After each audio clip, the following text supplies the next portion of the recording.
Hey there, this is Marie-Danielle Smith with John Ivison at the Metropolitan in Ottawa, and we're chatting about this week in politics. Last week was a pretty tumultuous week for the Finance Minister Bill Morneau.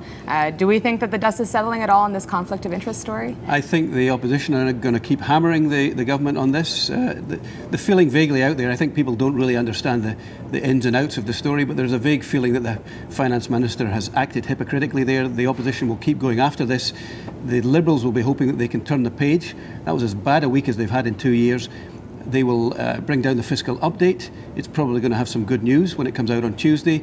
The deficit will be projected to be lower than was forecast in the last budget, more by accident than design, mainly because the economy is doing so well.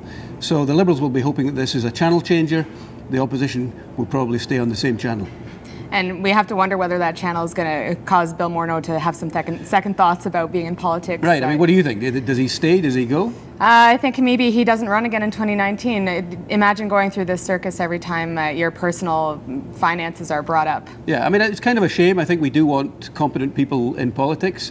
I think he's an honourable man. It's a shame that he's been targeted in some ways the way he has been, but he's the author of his own demise if he does go, because he did things that people don't think he should have done. I mean, he should probably have put all of his interests in a blind trust and moved on.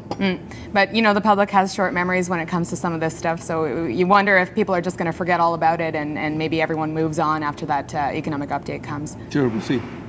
Another issue that's been tough for the Liberals lately, Bill 62 in Quebec, the face covering ban on public transit and any other government services.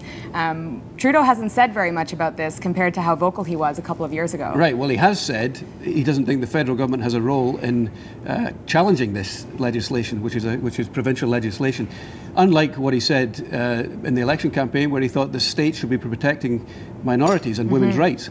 So he's there's a real contrast there between the two, which doesn't sit well with me about the way he's handled it.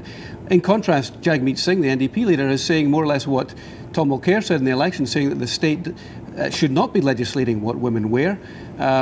We'll see whether the NDP pay the price for it the way they did in the election campaign. But there's a hypocrisy on the Liberal side that there is not on the NDP side.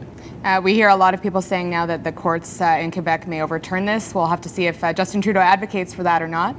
I think he's going to keep his mouth shut because the Quebec public seems to be on the side of the Quebec government on this. And we saw the political implications too with Trudeau campaigning recently for a by-election there. So we'll have to see what evolves on this. Thanks for joining us on the National Post Speakeasy. See you next time.